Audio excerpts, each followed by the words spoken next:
Good morning. Welcome to today's webinar brought to you by MACF and Florida Makes. I'm your host, Christian Davidson, Director of Marketing for MACF. Today is March 3rd, 2021. I'm very excited to welcome today's speaker, Mark Wilson. He's going to be discussing the state of the business economy in Florida. Mark serves as the President and CEO of the Florida Chamber of Commerce, Florida's largest and most influential business advocacy organization. Mark leads the substantial political, lobbying, grassroots, and economic research operations of the Florida Chamber. The Florida Chamber focuses on making Florida a more competitive market by creating a business climate that generates prosperity and high-paying jobs. A few housekeeping notes. As a participant, your audio will be in listen-only mode using your phone or computer, whichever is more convenient for you. Additionally, you will have the opportunity to ask your questions using the question window or the chat box, and we ask that you save your questions to the end. We'll go over questions at the end. You may type your questions at any time, but we will save questions till the end. This is a live webinar event, and it will be recorded, and a link to this recording will be provided to you within a few days.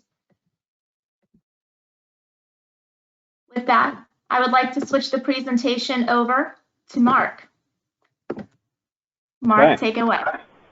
All right, will do. Well, good morning, everyone. Let me go ahead and take care of technology here and make sure that everybody can see what we would want. Christian, can you see the screen there? Yep, looks good. Thanks. All right, fantastic, and all of that. Well, Christian, thank you very much for that introduction. And to everybody on the line today, really looking forward to this conversation. Manufacturing is part and parcel to the success of Florida's future, and we're going to talk a bit about that this morning. And as was indicated earlier, I'm very much looking forward to feedback, to a Q&A period, if you will, and so I hope you'll use that chat feature, and Christian will moderate that and let me know as the questions come in. So as really just context for this, obviously we all wish we could be together literally as opposed to virtually, but for the time being, this is going to have to do. And you'll see here on screen, obviously, the Florida Chamber of Commerce has a very close partnership with Florida Makes at the statewide level, and very honored to be asked today to share our perspective with the Manufacturers Association of Central Florida. Just by way of background, the Florida Chamber of Commerce was put together by the business community so that businesses all over Florida would have a voice in Tallahassee and in Washington. And we have a fundamental belief that Florida can literally set the stage for what the rest of America can follow. And so whether it's dealing with COVID, whether it's adding jobs, whether it's diversifying our economy, we believe the private sector growing is a good thing, and we believe that free enterprise is worth fighting for. And so a little bit of disclaimers right there up on the front end. And as I hope will become clear throughout our discussion today, anything the Florida Chamber of Commerce can do to help manufacturers or to help the association, we want to do that because, again, Florida's success is in part dependent upon the growth and success of our manufacturing sector. And I think everybody on the call knows that. We've known it for a long time. We're making tremendous headway with our elected officials over the last few years.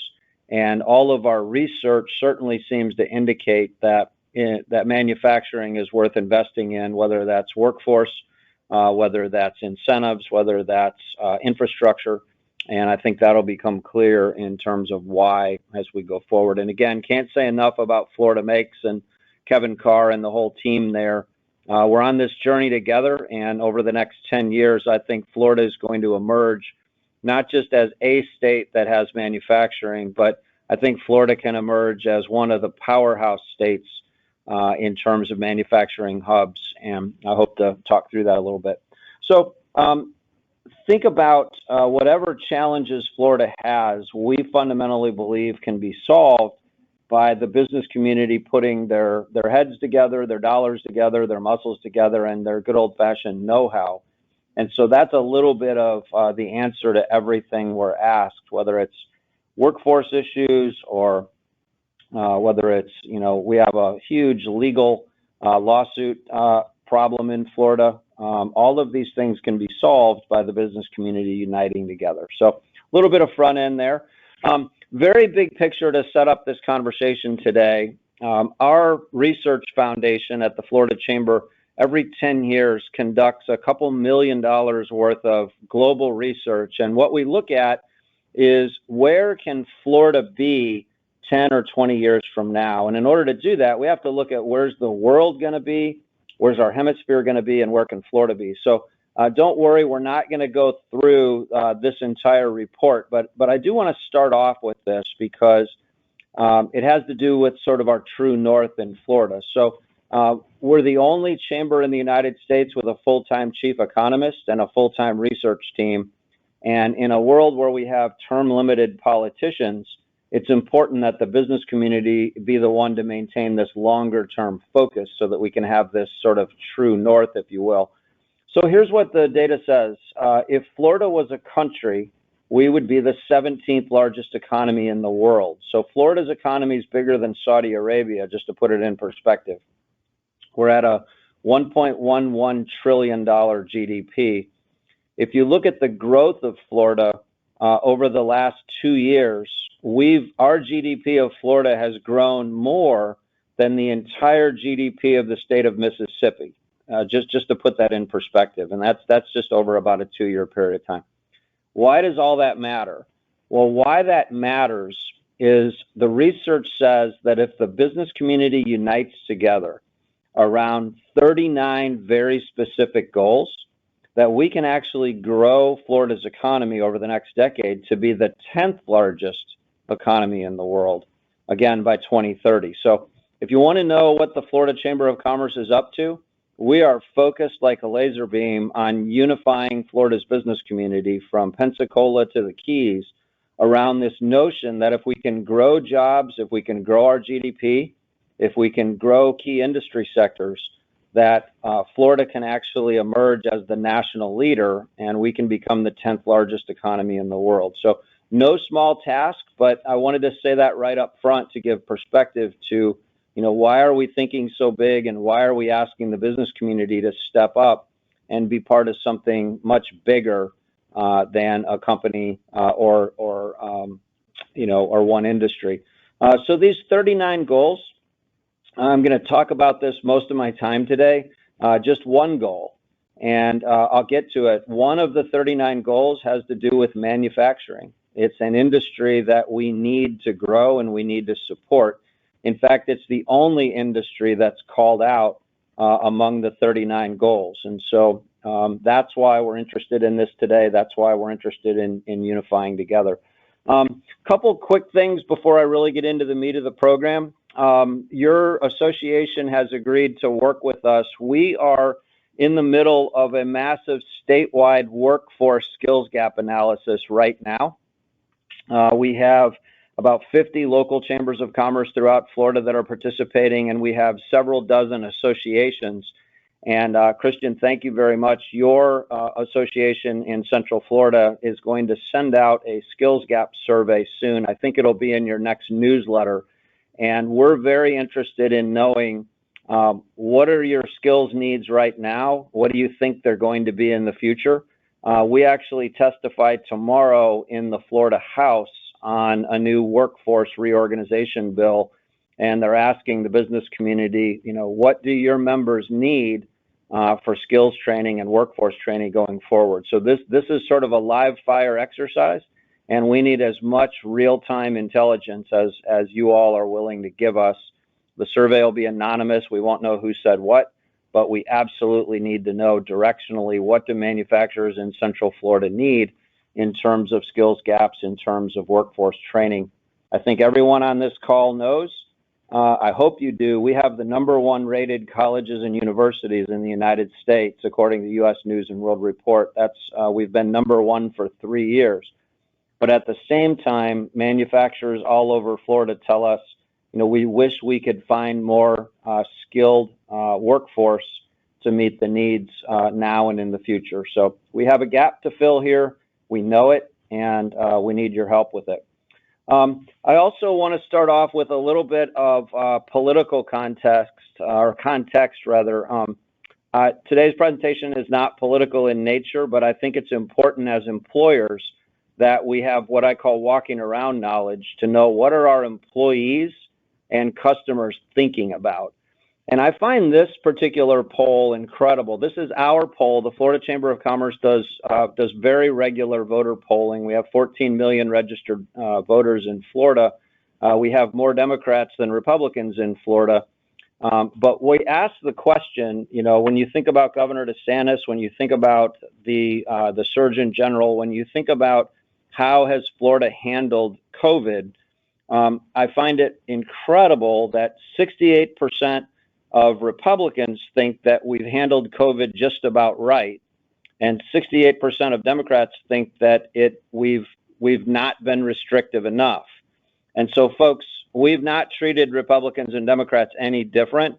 What this slide highlights is how partisan we are as a country, but these are Florida numbers. And so even your own employees would be divided on how we're doing. So for those of you who have remained open, which is most all of you, keep in mind you have some employees who think that you're a rock star and that's fantastic, and you have some employees who are thinking, why are we open again?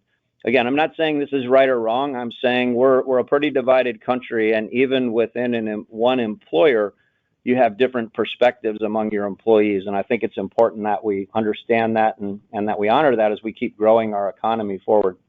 I'm going to skip through these, but most of you, I hope, know that the Florida Chamber is the Florida chapter of the National Safety Council. And so when it comes to safety training, our safety trainers, there's certain trainings that we do that only we can do because of our partnership with the National Safety Council. If anyone needs training, obviously we'd love to talk with you about that. Most of what we do is customized to what individual companies need.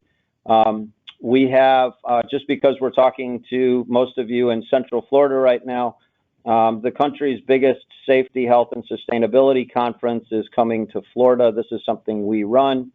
This will eventually be thousands of people, but we've decided to go ahead and do an in-person safety and health conference this year. It'll be in May. It's right there at Disney. And, you know, again, if anybody's interested in this, it's pretty easy to find out more information to it. Okay, now to the heart of the program that we want to cover today, and I'm going to go fast, and as Christian said earlier, this entire presentation will be available in a recording format that the association will send out, and also my slides will be available. I'll show you how you can get them here in just a few minutes.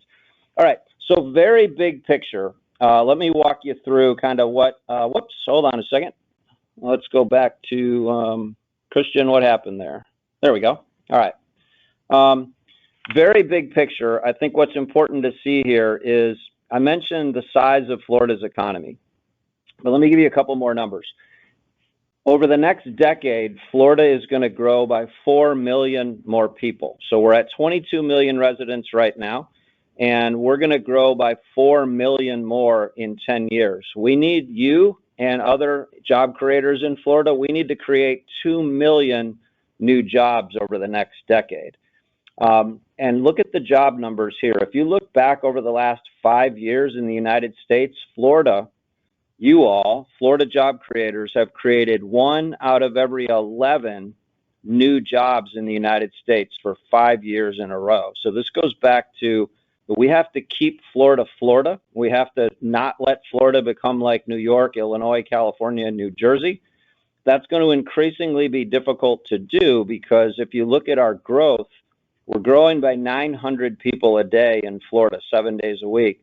810 of those 900 on any given day, 810 are from another country or from another state. And while we love the growth and the economic growth that brings, we also have people bringing their political views from other states. So the irony is they're escaping New York and California and Illinois and New Jersey and the high regulation and the high tax states. The big question is, how are they going to vote when they get here? And so we have a massive voter education campaign going on to make sure that we all know we need to keep Florida, Florida. And Florida's on the right track. And I think I probably don't need to say much more about that. But if you look over here on the job numbers, I think it's important to know, we have over 300,000 jobs in Florida today that are open that can't find qualified people to fill them. But at the same time, we have over 600,000 people who are looking for jobs, but they can't find jobs that they're qualified for. And so the Florida workforce story is we don't have an unemployment problem per se. What we really have in Florida is a mandate, if you will, to do a better job of skills matching. So, how do we better train and better educate the workforce so that in the future they can show up to work ready to do what you need them to do? So that's a bit about this slide. If you've never heard of the FloridaScorecard.org before, we created it years ago as a way for the business community, our elected leaders, and the media to have one place to go to find out what's going on in Florida, what's going on in our economy. You actually can visit the FloridaScorecard.org, and there's a drop-down box. You can look at any county that you want to. And when it comes to things like childhood poverty or third grade reading scores, you actually can go down to the zip code level to find out, how many kids are in poverty in the zip code that you live in or work in. Or you even can mouse over at the FloridaGapMap.org. You can mouse over schools and find out, how many kids in each school cannot read at the third grade reading level. And so we've created all kinds of very powerful tools in the marketplace for all of us to band together. Again, our future workforce is sort of what this is all about, and it's the reason we invest so much in it. Not going to spend a lot of time on these slides, but I think it's important, again, to know what are your employees and customers and friends and neighbors thinking about. And so one big question we ask is Florida headed in the right direction or the wrong direction? And, the good news is more voters think Florida's headed in the right direction versus the wrong. By the way, more voters think the country's headed in the wrong direction versus the right direction. So here's one way that Florida's a bit different than the rest of the country. You can see there are some regional differences, big differences between how men and women view this, gigantic differences between how Republicans and Democrats view this. And again, Republicans think Florida's headed in the right direction. Democrats think it's headed in the wrong direction. Again, same state, wildly different views of where we're going. Also, brown, black, and white, there's differences of opinion there. I'm showing this because the legislature started their 60-day legislative session yesterday. And the Florida Chamber of Commerce is made up of business leaders, again, from every county of Florida, from every industry of Florida. And we're very united about what we think needs to happen in Florida. But when politicians go back home, they're dealing with constituencies that are not united at all. So the only way we're going to win and move Florida forward and keep Florida Florida is if we all stay together and make sure that our collective impact, if you will, that our 160 members of the legislature are hearing the same thing from the Manufacturing Association, from Florida Makes, from the Florida Chamber, from the local chamber. It's really our big opportunity, and it's why I wanted to show you that. And then finally, before we move on, what are people thinking about in terms of issues? If you look at this, COVID is the number one answer that voters give right now, 44%. Followed by jobs, followed by education, and then healthcare and immigration. Again, nothing needed on this slide. I just want to show you, again, there's regional differences. There's difference between brown, black, and white, and there's certainly differences all across the board. Okay, I mentioned earlier the point of the call today is to really focus on, so how can we grow manufacturing in Florida? Remember, I mentioned our overall goal is to become the 10th largest economy in the world in 10 years.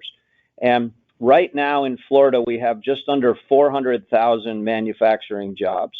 Our goal is to add about 200,000 manufacturing jobs in 10 years.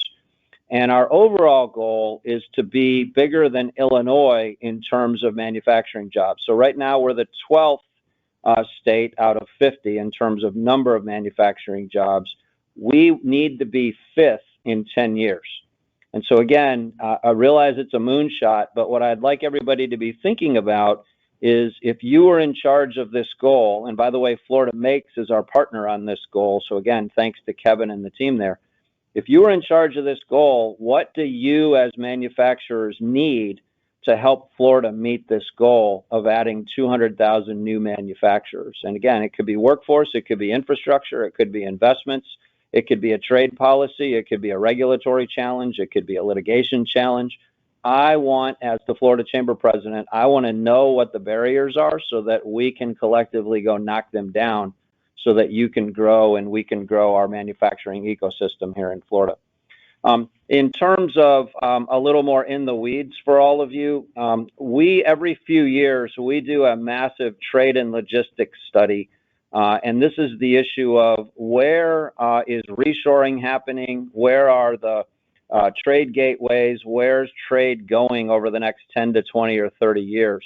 And we believe that more trade for Florida means a much better economy for Florida. And our research that we've done on this is really changing state policy in many, many ways. But it's real simple. How do we move more through Florida?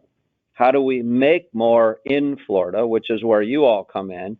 And then, of course, we multiply the impact. So for every 10 manufacturing jobs that are involved in exports, we actually create about 20 other jobs from everything from logistics to finance to legal, warehousing, and so forth. And so manufacturing happens to be one of those very special industries where one manufacturing job gets levered to 2 other jobs that are related.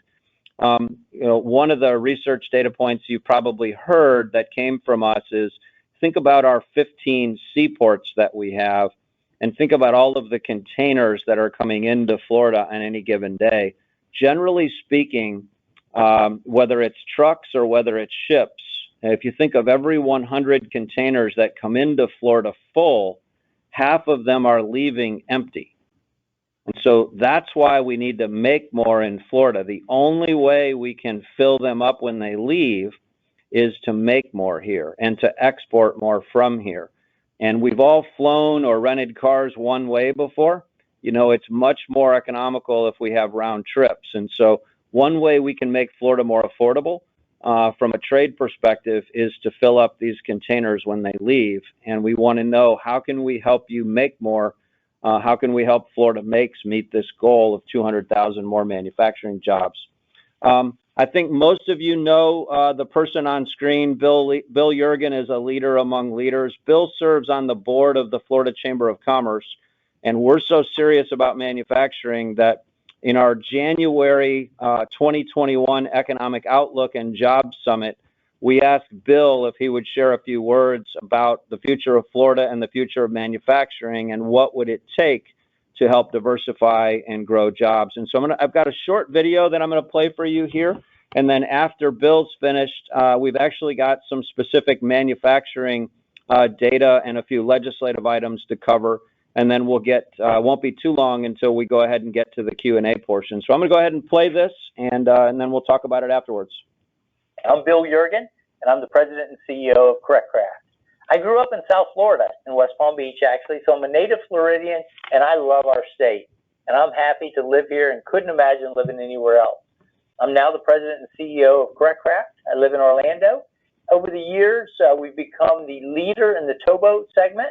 Towboat segment is boats that pull water skiers, wakeboarders, and wake surfers. And we have 3 of our company brands that are in the towboat segment. We also have several other company brands, boat brands. We're in the saltwater fishing segment, the bass boat business, the walleye boat business, the catfishing boat business, aluminum boats, and runabout boats. So we have a lot of different boats and companies that we build boats at. We also have engine and transmission companies. We have 3 engine brands. We have a transmission facility, and we have 3 water parks. They're spread across Orlando, Miami, and then 1 in Orlando and 1 just outside Orlando. So we're a very interesting company, and we love being in Florida. We couldn't imagine being based anywhere else. We do have operations around the country, about 16 locations, but the bulk of our operations are here in Florida. Florida is a great state to operate in. You may not know that in Florida, there's about 400,000 manufacturing jobs. Florida's a big manufacturing state, and those jobs pay well. Those jobs pay about $60,000 a year plus each on average. So those are well-paying production jobs, manufacturing jobs that we provide. You add that all up, and it's about $25 billion of annual payroll that comes from manufacturing into the state of Florida. So manufacturing is a big economic driver in our state.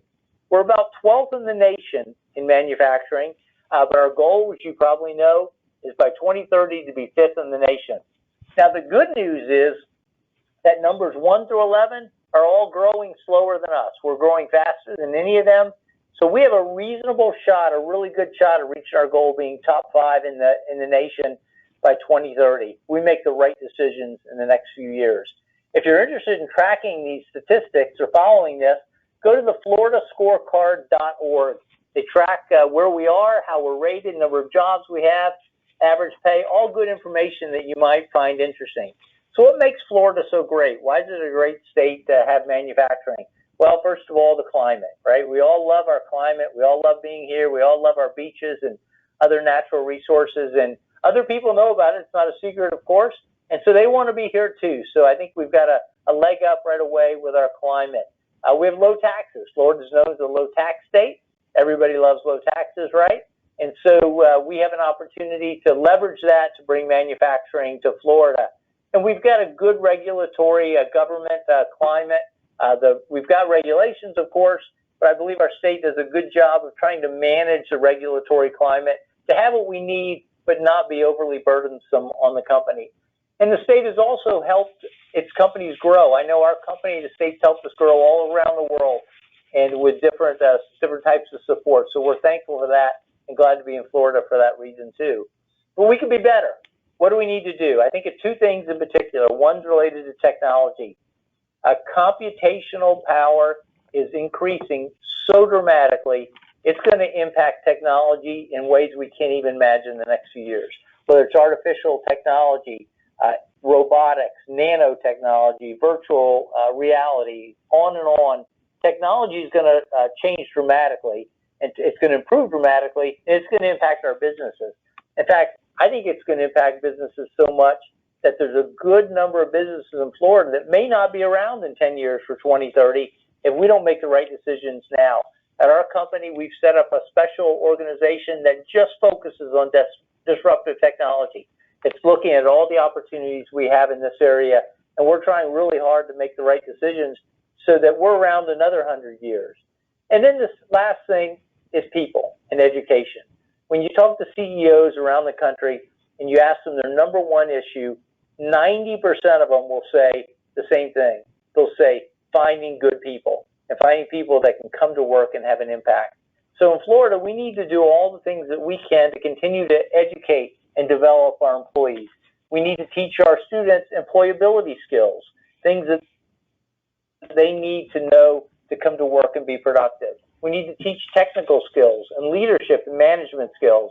So we need to continue to invest in our universities, invest in our trade schools, and invest in our high schools as we look to develop skills, both technical and employability.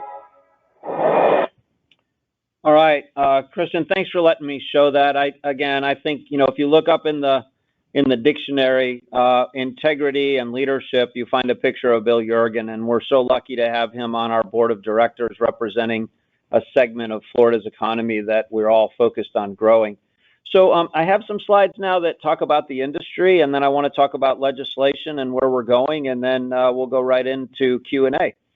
So our chief economist put a few slides together for all of you today, and this really speaks to the importance of the growth of manufacturing. And so you all know it's important, but if local editorial boards and newspapers and mayors and city councils and county commissions and the 160 men and women that make up the Florida legislature and the 27 members of our congressional delegation, if they don't know the importance of manufacturing to Florida and to their community, then we're really not doing our jobs. And so this partnership with you that we have is really not only about helping each of you, it's also about helping Florida become known as the best place in the hemisphere for manufacturing. And that's no small order. So here we have, as you can see, all the way back over the last 10 years, When you look at the growth of the manufacturing part of Florida's GDP, it's been almost 60% over the last decade. We've given you a county by county look at this, and so I know most of you are in Central Florida. Maybe you have operations elsewhere. Maybe you have peers and suppliers in other counties. This is a county by county look at what's been happening. There are some counties that have lost manufacturing, but for the most part, Florida's been on absolute fire, and we certainly need more of it. In terms of, the county by county look at new jobs that have been added, and current jobs, I should say, in manufacturing, here's a county by county look at it. If you just look at the 4 counties that primarily make up your association, there's almost 50,000 current jobs in the 4-county region right now that are manufacturing jobs: Lake Orange, Osceola, and Seminole. And you can also see there the share of jobs. So in Lake County, 4.2% of all the jobs in the county are manufacturing. Orange is 4.5. Osceola, you can read the numbers yourself. Green means the number's increasing, so that's where we would want to go.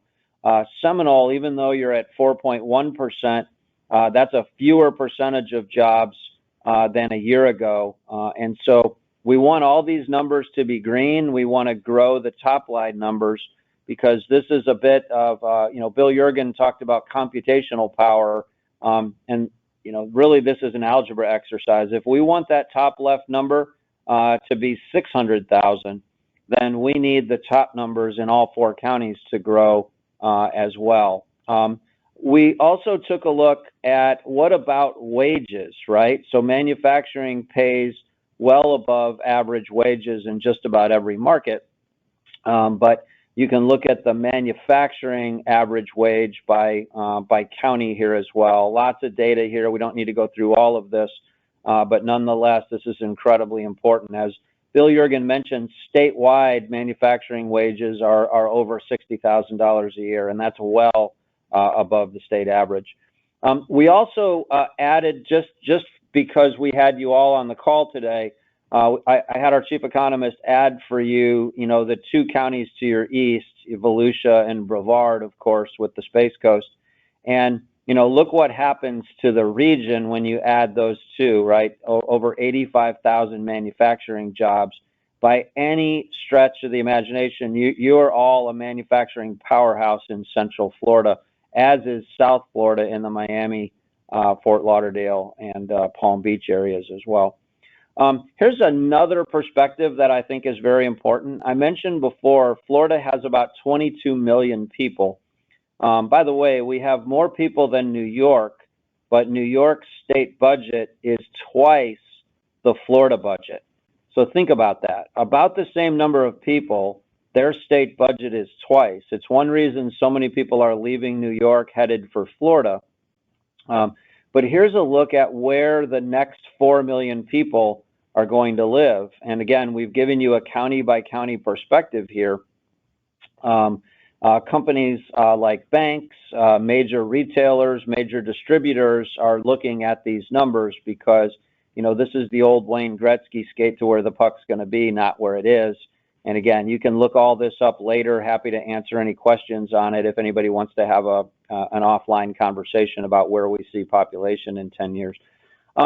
Because we're the only state chamber with a chief economist, we have a lot of access to what's going on in the economy.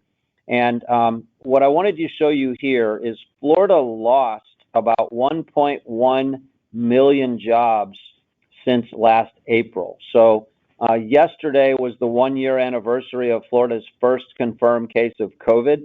And by April of last year, again, we lost 1.1 million jobs in Florida. Now, the good news is we've brought back about 700,000 of them. I'm going to show you in a minute the breakdown. There's still 419,000 fewer jobs today than we had last March. I'm going to show you how those are coming back in just a minute. Notice the numbers on the bottom right here. We've made an official forecast for Florida for 2021, and we believe we're going to add just under 300,000 residents and about 280,000 new jobs We're estimating that Florida will be back to pre-COVID levels by next summer. The tourism industry, unfortunately, won't be back to pre-COVID levels, in our estimation anyway, until the summer of 2023. But nonetheless, Florida's economy's come back strong, and certain sectors are actually in better shape than they were before we went into the pandemic. Here's a bit of that look that I just talked about. So we're down 419,000 jobs compared year over year, if you will. About half of them are in the hospitality and leisure industry. Look at manufacturing. You're almost back to where you were. And this is just a great thing. It also speaks to how diversified Florida's economy is. Most people think that Florida pays low wages. Not true. And most people think that Florida's economy is all tourism, agriculture, and construction. Also not true. While those three industries are incredibly important, and they always will be, we've been diversifying our economy for the last 25 years in ways that most people, don't understand.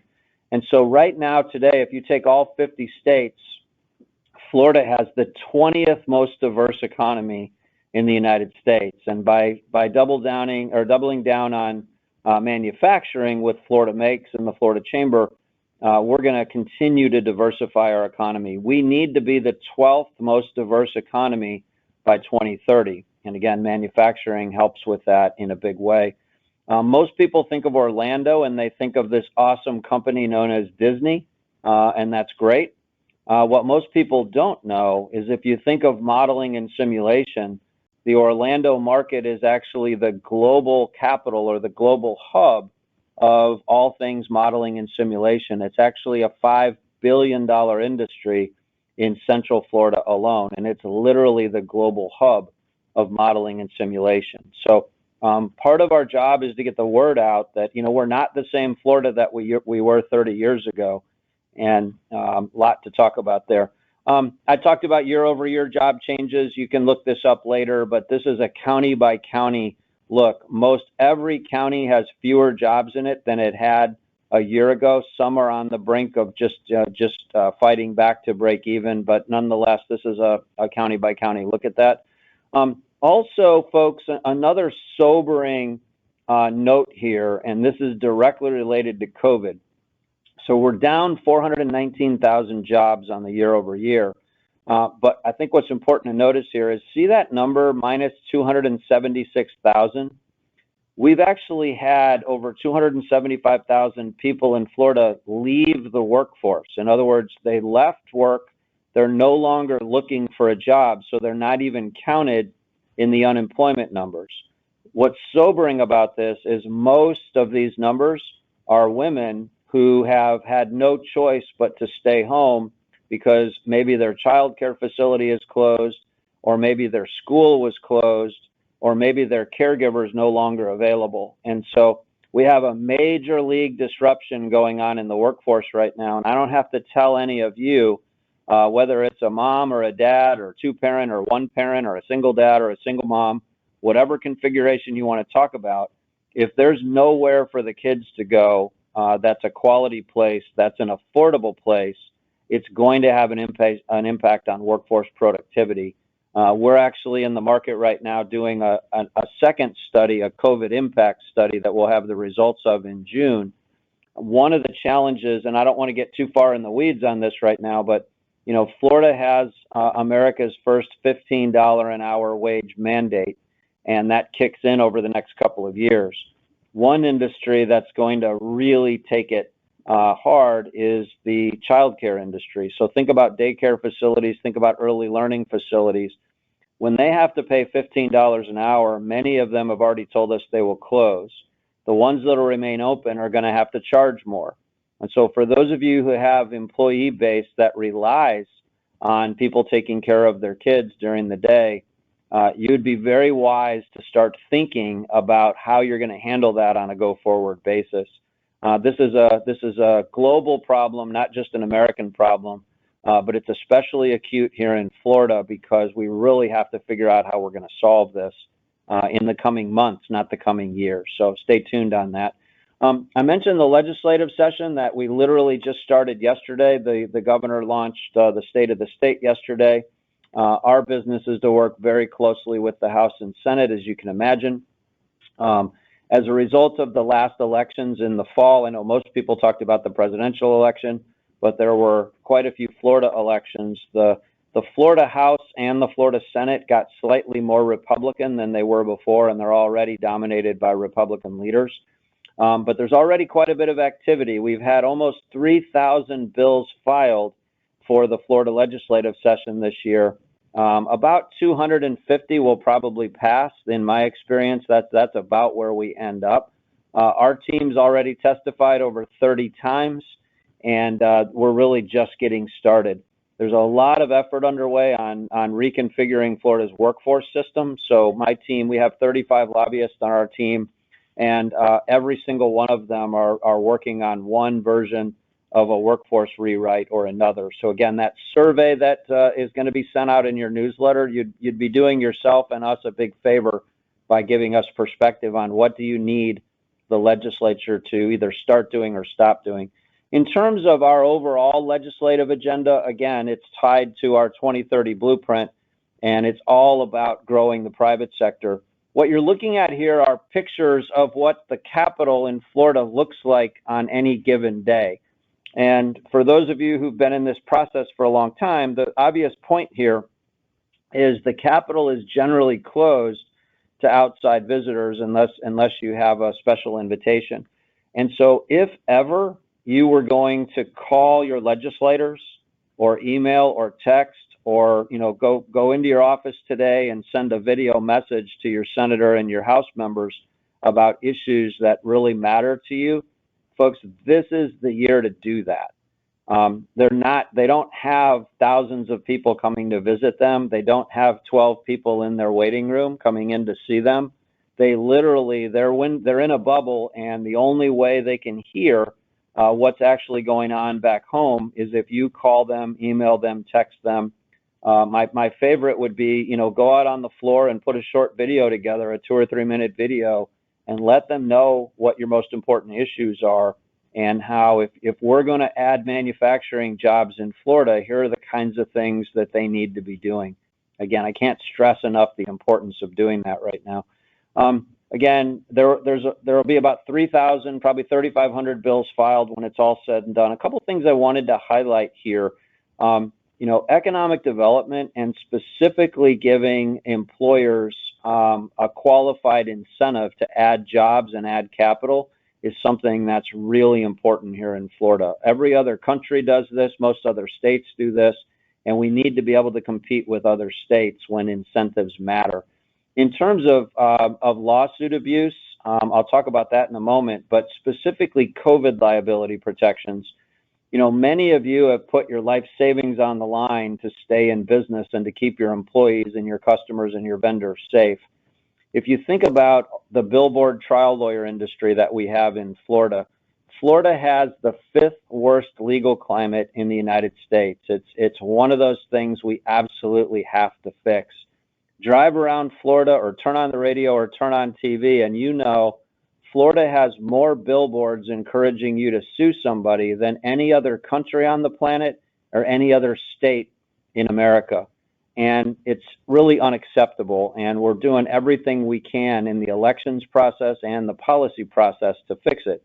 But in the meantime, you've probably noticed you're starting to see ads encouraging your employees that if they get COVID, to sue their employers. We've even seen other states, and we're not going to let this happen in Florida, not while I'm here, but we've seen other states actually have a presumption that if you get COVID, you must have got it at work. It's therefore then a workers' compensation case. Some of you may have seen there's been some high-profile cases in the media where someone got sick that worked for a large retailer.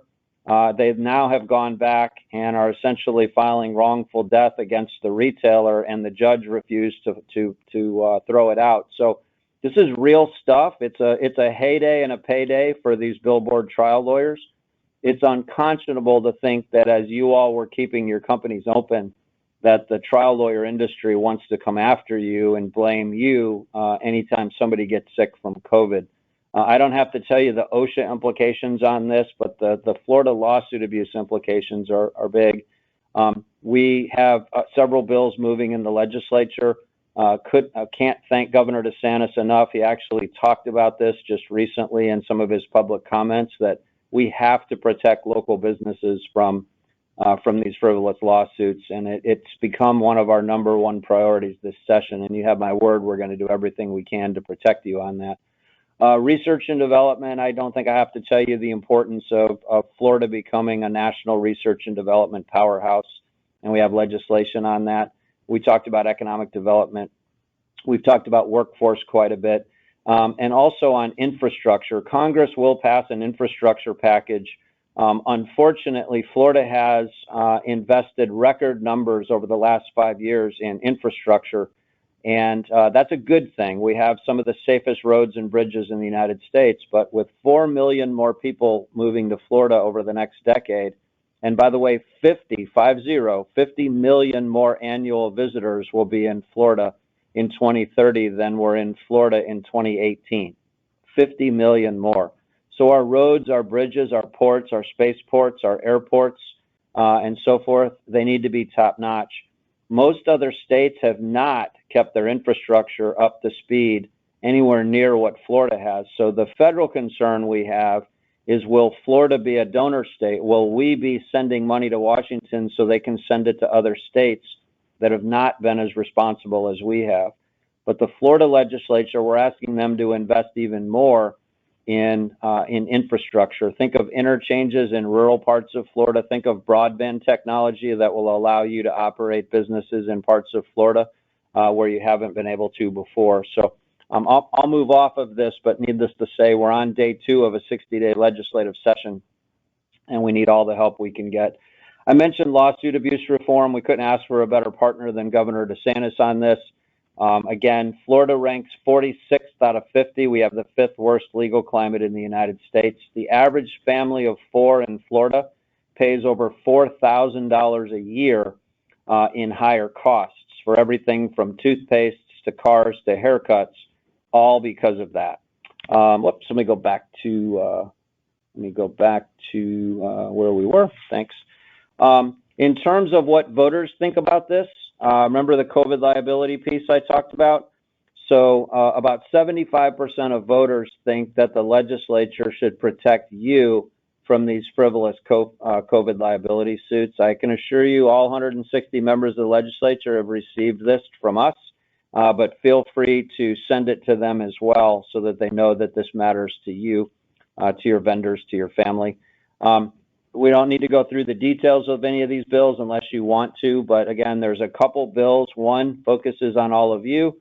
There's another bill that also adds in the healthcare industry. It's unconscionable to think that these nurses and physicians and assistants that have been working in hospitals and doctors' offices, they should be protected. They literally ran in, they put their own lives on the line to help all of us.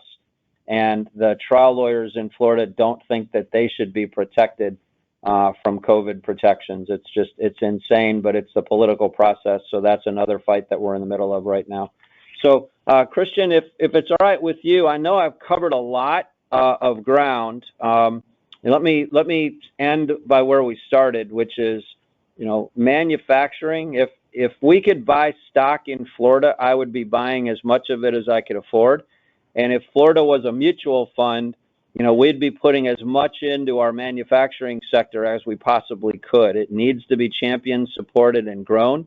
And what we need most is for those of you who are leaders in the industry to talk with us about what do we need in Central Florida, what do we need in Florida, so that we not only can make sure we're moving it forward in the legislature, but we need to make sure that the word gets out to, think of kids who are in middle school and high school.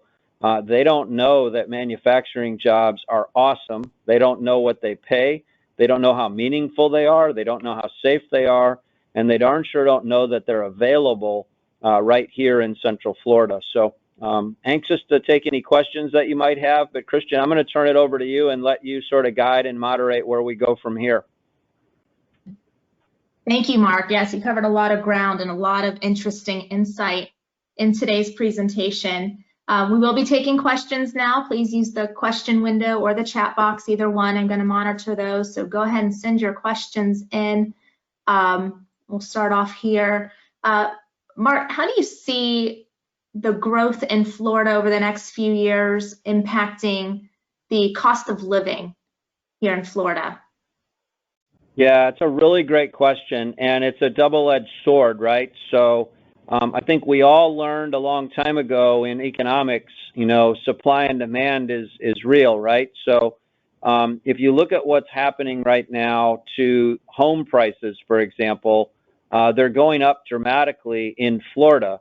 And in many ways, that's because people want to live here. They're relocating here. As I mentioned earlier, we're adding 900 people a day. Places like New York and California and Illinois are losing populations.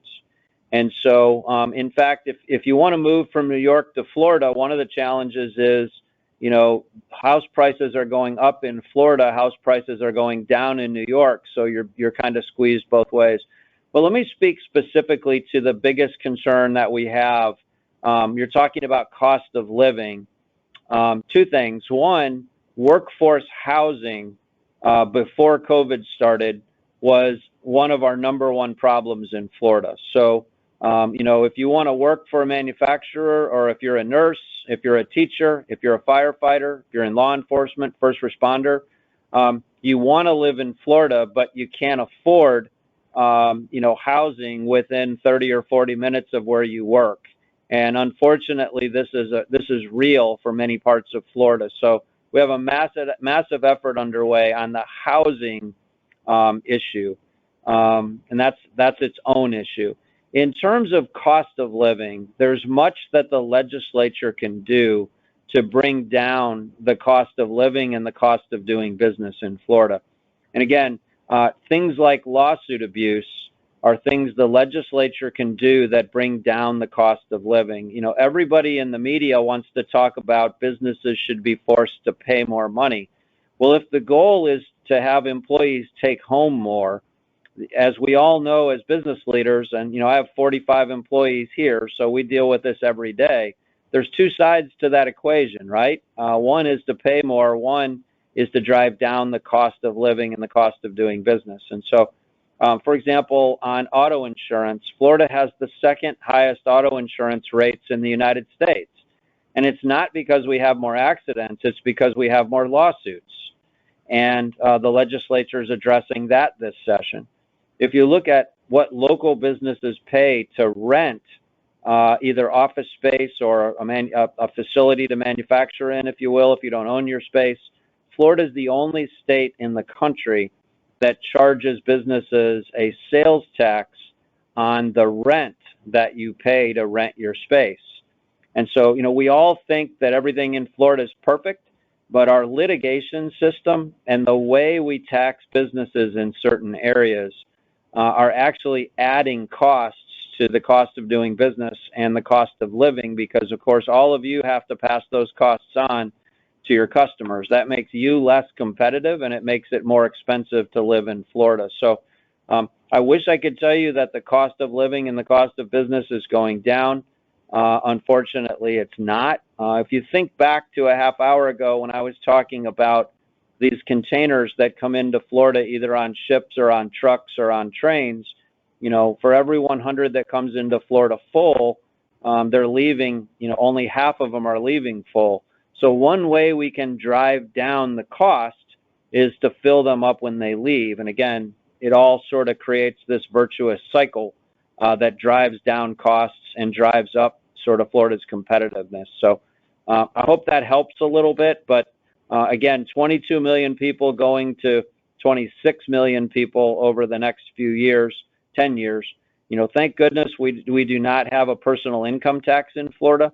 But again, taxes are generated by economic activity and transactions. And so one way we can drive down costs is to drive up economic activity and, again, grow the private sector. So if there's specific questions on that, I'll be happy to, either get those in an email or address those later on. And if anybody has ideas we certainly do not support government mandates.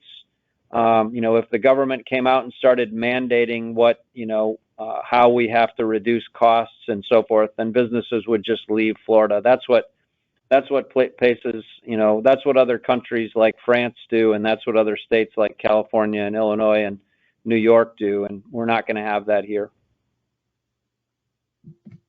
Thanks, Mark. Next question is, obviously, a lot of the way we do business has changed in a COVID world.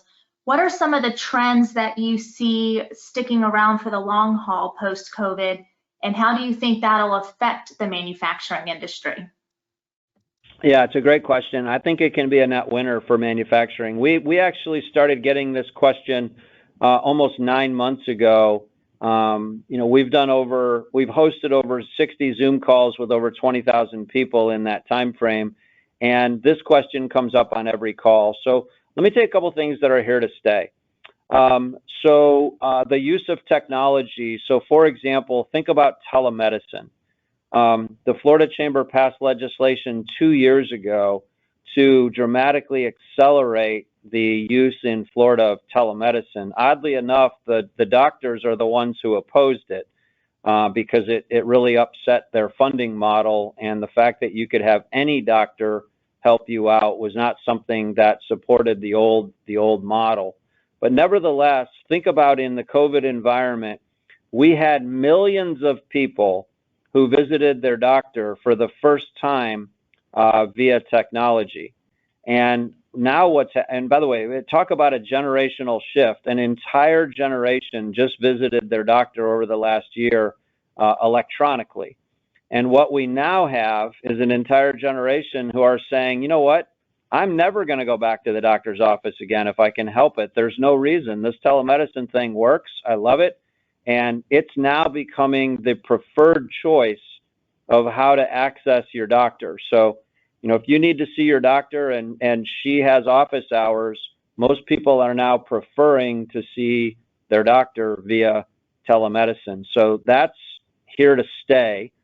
Another giant one that's going to impact all of you is the reshoring of the supply chains.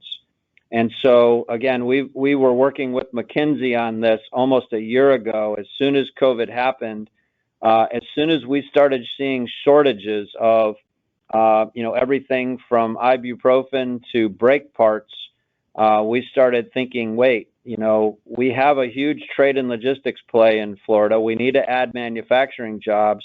What can Florida do to reposition itself as the receiver of, as we start reshoring supply chains and reshoring manufacturing jobs, what do we need to do to make Florida to be the big winner?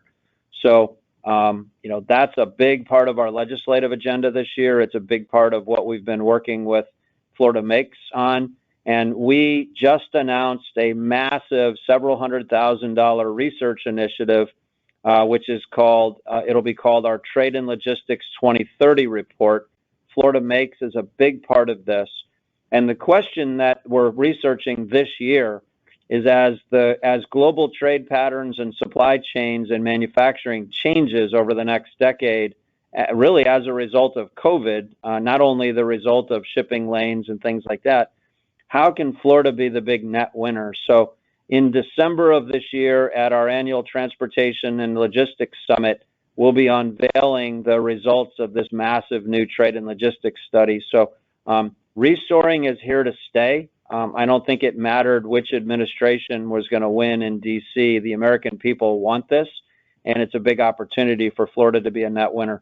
The last one I'll mention has to do with rural growth. And so I think as many people know, being rural in Florida is not the same as being rural in Kansas or rural in Texas.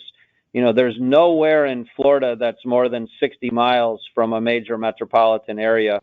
And so being rural in Florida is almost like being in the suburbs of most states.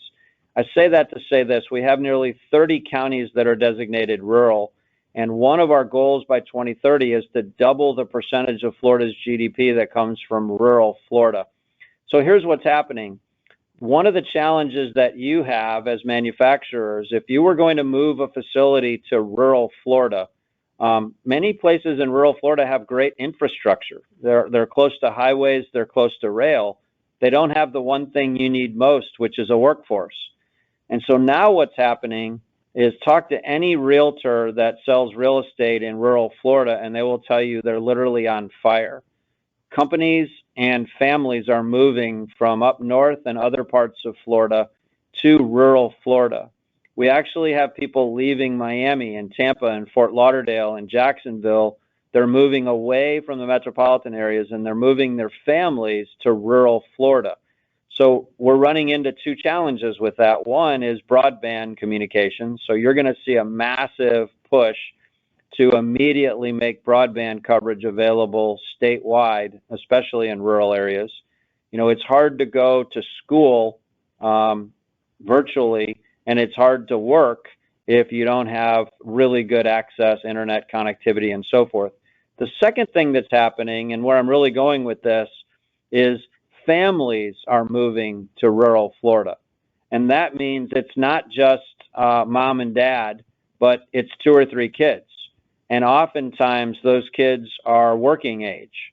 And so we're literally importing talent into rural parts of Florida right now that we're not going to have that talent. So those are the 3 really big trends that we see that I don't think are going to go away.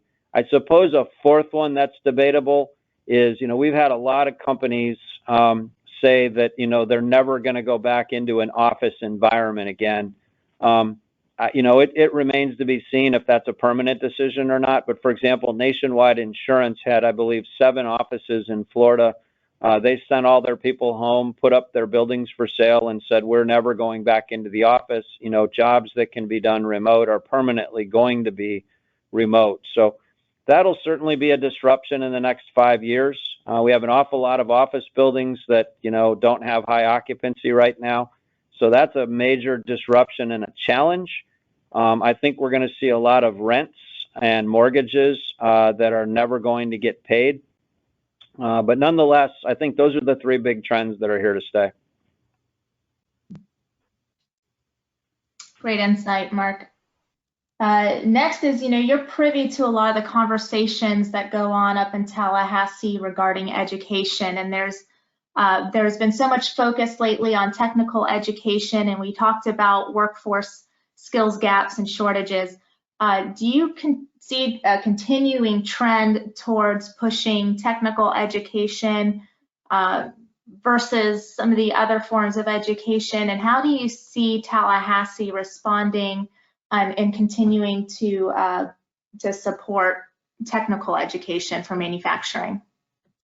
Yeah, thanks for that. That's a really astute question, and let me say it this way: we have 28 state colleges, right? The community college network, if you will. We have 12 public universities. We have over 30 private colleges and universities, and then we have this awesome network of technical schools all over Florida.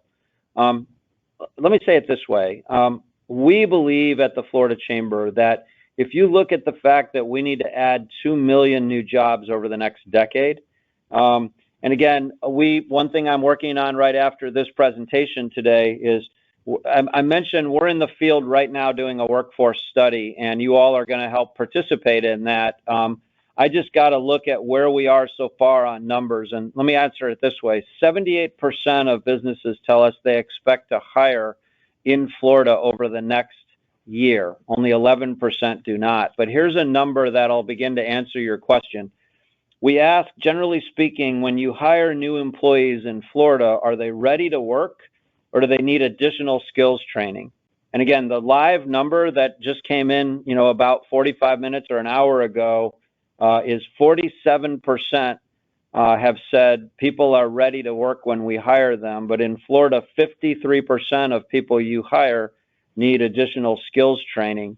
And so when we talk about technical education, part of my day at 6:30 this morning, my first phone call at 6:30 was with a few people who wanted to talk about the various bills making their way in the legislature this year that have to do with workforce and technical training. All of you have heard the words bright futures before, And there's a big push that we support, by the way. How do we align tax dollars that are going into education and training, whether it's technical training, management training, et cetera? How do we align our workforce and talent dollars with what the future needs of Florida's economy is going to be? And nobody can argue against that. Having said that, the most talked about bill in the legislature so far, at least on social media, is the Senate president would like to change the way that we do workforce funding and specifically Bright Futures. And his idea, you can read about it in the media if you want to, his idea is let's take the in-demand jobs that we know Florida is going to have over the next decade. So think about manufacturing as an example, clearly in demand, clearly we have a workforce skills challenge, and essentially reallocating things like Bright Futures into those degrees that are going to be most in demand in Florida. And of course, the immediate pushback is, if someone wants to get a degree in something that, if there's no jobs in that degree, the pushback is that student ought to be able to get whatever degree they want to. And of course, that's true in the United States. The question is, should taxpayers, through the Bright Futures piece, should taxpayers be using taxpayer dollars to fund any degree, whether it's from a technical school, university, college, what have you, or should taxpayer dollars be used to fund degrees that Florida actually, where they're in demand for segments of the economy that we're growing? It's going to be one heck of a fight. It's already taking place in social media. Our argument for the last 20 years has been Florida needs to have one of the 12th most diverse economies in the United States. And the only way you do that is to have the #1 workforce in the United States. And the definition of the #1 workforce isn't what percentage of your electorate or citizenry has degrees or anything. It's, have we matched the needed skills that employers have with the skills that potential employees have? I mean, that's the perfect fit that we're looking for. And so I'm sorry for the long answer, but you've really touched on what's going to be one of the most controversial issues of the legislative session. And as we talk about transformation, the state colleges, the 28 state colleges, represent a very specific geography. So, for example, Seminole State College, as you can imagine, represents one county. Valencia has multiple counties. The question becomes, how do we put technical schools together with colleges, together with universities, and not go backwards? And I would remind you what I said earlier. U.S. News and World Report for 3 years in a row has said Florida's colleges and universities are the #1 rated in the United States. So the question becomes, how do we not ruin that? How do we add to that? And, Florida has not been known nationally or internationally as a place that has, some of the best technical skills in the workforce. And we need to change that. We need to change that, overnight as much as we can. So I hope that gives a little bit of context to that, but you've really touched on what's quickly becoming one of the more controversial issues of the legislative session. And I liken it to at all of your workplaces, there are things that your company needs to do. Maybe you need to change a process, or maybe you're going to shut down the production of something in favor of a new product that you're going to start supporting. It's usually not popular with the people that are working on that. And so, hard things are really never popular. And I think that as we realign our workforce to what the outcomes need to be, I think we're going to have a lot of short-term arguing going on. And so, again, this could be one of those issues where if you feel strongly about technical education and you feel strongly about what's needed, maybe you have a phenomenal partnership with your local college or a phenomenal partnership with your local technical school. Make sure your House and Senate members know that. How else would they know how it works at ground level? And how else would they know what your needs are if they don't hear directly from you? So I hope that helps. Yeah, Mark, you touched on something really important to us, and that is working side by side with our technical institutions and our manufacturers to promote high wage careers in manufacturing. I kind of a follow up to that though, and I think it comes with educating businesses as well as, we push that not every child needs to go to a 4-year university to have a successful career, especially in manufacturing. And yet when you go to fill out applications or you look at job descriptions online, a lot of them still ask for a 4-year degree or higher. How do we educate, do you think, our businesses that, to maybe have less focus on the college and university education and maybe focus a lot more on our technical education? Yeah, I think it's one of the really big challenges that we have in America. This is not just a Florida problem, but a couple things. In Germany, and many of you know this, if you come home and tell mom and dad that you want to be a diesel mechanic, you get high-fived and hugged, just like in the United States if you come home and say, I want to be a doctor. And so part of what we have to do in Florida is we have to talk about the value of work. And, we have to really rebrand Florida as, for people who want to work, Florida is going to be the best place on the planet. And, by the way, there's a lot of awesome jobs in Florida. Think about it. Manufacturers pay well above the state average on wages, and these are phenomenal jobs, meaningful jobs.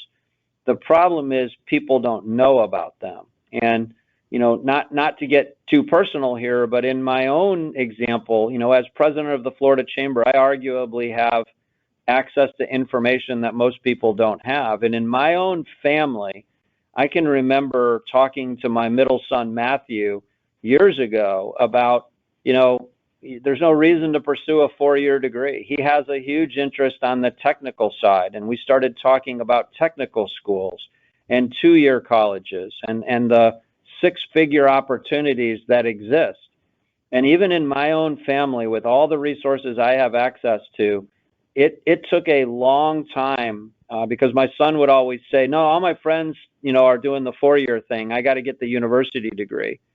And it taught me on the front row that we have completely failed an entire generation of our workforce by telling them that a 4-year degree is success and anything less is not. I think our answer to this question really lies in the early years. And, if you think of like 3rd grade, for example, 58% of our 3rd graders in Florida can read at grade level. And our goal is that it's 100%. But if you think about the early years and you think about middle school, how can we start educating parents, guidance counselors, and frankly, teachers and kids? How can we start educating them in middle school and high school that there are some phenomenal career opportunities that do not require 4-year? Some don't even require 2-year. I think it's the business communities to win. And I'll end the question by just giving you an example I gave the legislature and one that I gave the Wall Street Journal when they asked me the same question. And I said, look, if I take everybody that's on this call, if I take all of you out to dinner tonight and we just show up at a restaurant somewhere and I say, hey, just make us something good. Here's what would happen. Let's suppose there's 50 of us at dinner tonight. 49 of you would send it back because, the chef didn't know you were allergic to that, or the chef didn't know you wanted it medium well. And you would all be looking at me saying, this is the worst restaurant we've ever been to. Let's never come back here again. Folks, that's what we in the business community have been doing with our colleges, our technical schools, and our universities when we assume they're going to give us something that we need.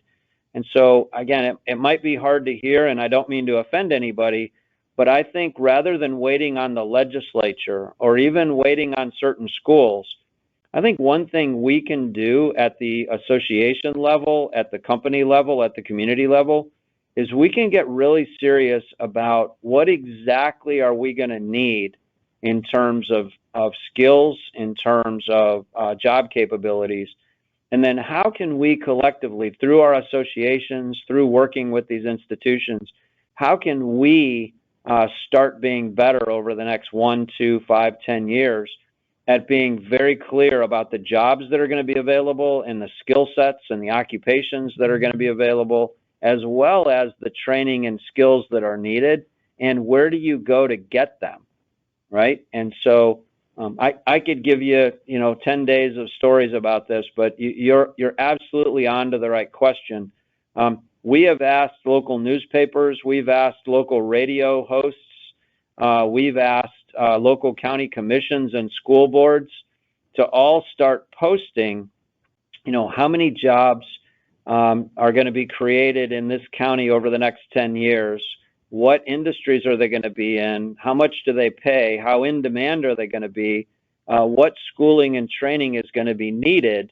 And where do I go to get that locally? And if you think about it, that stuff, you would think it's easy to find. It's not. And in June, we're going to be unveiling the results of our workforce skills study that we're asking all of you to help us on right now. And one thing we're going to be doing is breaking down by region in Florida, by MSA, I should say, what are the current and future skills that are needed as far as 8 years out. And so later in the year, when June rolls around, we'll have a little bit better intel, and we'll be working directly with Florida Makes on this. And by the end of the year, we ought to have a regional snapshot. And we'll be working with the legislature, of course, because the ultimate goal is to align future funding and future talent development with what the needs of the private sector are going to be. Sounds like a simple concept. It's certainly not, but you have my word that that's what we're focused on. Thanks, Mark. Anything else? Yeah. In the interest of time, we'll take one more question, and then obviously any questions from there, we can direct them to Mark at a later time. But you brought up an interesting point about people moving into Florida, but continuing to vote the way that they voted previously, that maybe made their state an undesirable place to do business. How do you feel that we can, one, educate voters better once they've moved into the state to make sure that we keep Florida's business climate the way it is, especially when we intend to grow? And then two, Florida sometimes has a black eye as far as, around the nation, everyone looks down to Florida, Florida man and this and that. And how do we change that perception so people know that Florida is a viable place to live and work, and that we do intend to grow to be a top 5 economy? Yeah, so it's a really fascinating question. So the good news is the Florida Chamber of Commerce is in the middle of a 5-year, very, very big strategic plan about, if we're focused on becoming the 10th largest economy in the world, what are the things we have to do in the business community to get that right? One thing that we really have to come to terms with is, the brand or the image of Florida. And this is, I don't want to get too in the weeds on this, but we're in the middle of a 18-month research project right now. We're studying, what do people think of Florida, and what do we want them to think of Florida? So, for example, everything you just said, Florida man, by the way, we have 4.5 million residents are seniors in Florida. 21% of our population are seniors, and most people don't know we have more Hispanic and Latino residents of Florida than we have seniors. But people don't think of Florida as a diversified place. They think of a place that has seniors. People think of Florida as a place that does not have a good education system. We have a top 10 K-12 system in the United States and the #1 rated college and university system in the country. People think of Florida as tourism and construction. And while that's certainly important and true, Florida has the 20th most diverse economy in the United States. So the point there is, on one hand, those of you who operate businesses in Florida know we need to keep Florida, Florida. We need to keep Florida from becoming like New York and Illinois and California. one of the things that the research is telling us is when we go outside Florida and we talk to site selectors and chief financial officers and CEOs who we're trying to recruit to relocate to Florida, telling them, hey, help us keep Florida, Florida, actually backfires because they think we're something that we're not. So we're in the middle of an 18-month massive project on this. If you invite me back, in the fall of 22, we will be unveiling, what the business community of Florida hopes is sort of what do we want Florida to be known as. I mentioned the modeling and simulation industry that I'm sure many of your members are part of. Who knew that that we're the global center and capital of modeling and simulation? If you think of the space industry, think of Brevard County. Starting in 2023, we'll be launching 3 rockets a week, right? And you think about what does that mean to the industry? What does that mean for Florida? There's so many great things about Florida that people don't know, from our environment to our infrastructure to our workforce. There's a big story here that we need to tell, and I hate to say it, but all of you fall victim to it also, which is, if we're not telling our own story, somebody else will. And Florida's been such a big positive story that hasn't been being told. It's one reason the Wall Street Journal and NPR and Bloomberg, I don't keep track of it, but the number of calls we're getting, in fact, our chief economist just did a national interview on this just yesterday, where the rest of the country's noticing, hey, Florida's a big winner right now. Even a little bit more so than Texas on a lot of measures. And so Florida, we need to keep the momentum going. But my one ask of everybody on this call is let's not get complacent. My biggest fear is that our business community and our politicians would become apathetic over time and say, wow, at least we're not Illinois and New York and New Jersey and California. Well, that's because we've been working hard for 25 years to be very different from them. But now, when we look at them and say, well, hey, at least our pension system's not like Illinois. Well, folks, guess what? Our pension system is $36 billion unfunded in Florida right now. And out of a $95 billion state budget, $1.1 billion is going to buy down the debt on Florida's pension system. I would rather fix the pension system and either give you that money back, or let's invest that money in workforce training for the manufacturing industry, or in infrastructure for the manufacturing industry. So again, long answer to a short question, but we're at the point in Florida right now where the answers are easy. The implementation of the answers are often political, which makes them, often pretty difficult, and it's the reason we've all got to band together. So, look, I hope everyone will increase your dues and increase your support of the Manufacturing Association of Central Florida. You all are doing great work, and we need an incredibly strong manufacturing association, not just in Central Florida, but all over Florida, because this literally, if we don't grow this industry, it's going to hold Florida back. And you have my commitment. We'll do anything and everything we can. You just got to let us know what that is. We have a pretty good line on it right now. We can always do a better job. So thanks for having me. Thank you so much, Mark. I can't tell you how much I appreciate you taking time to speak with our association and appreciate the support of the manufacturing industry. And we definitely look forward to having you back in the future so that we can update on some of these initiatives that you've discussed and how important those are. Again, we will have all these slides and the recording available. It's going to go out tomorrow in our newsletter, along with that very important workforce survey that we hope that you guys will take part of. And you can always reach out to us as well if you need more information from Mark. And with that, we're gonna sign off today. I hope all of you get a chance to come to our event coming up on April 22nd. It's at Topgolf Lake Mary, and that's of course supporting our scholarship program for students looking to have careers in manufacturing. So we know how important that is and how much a lot of you are looking forward to getting out and networking together. So go to our MACF webpage for more updates on that. And we look forward to seeing all of you very soon. Thank you again, Mark, and we hope all of you have a great day. Keep on manufacturing.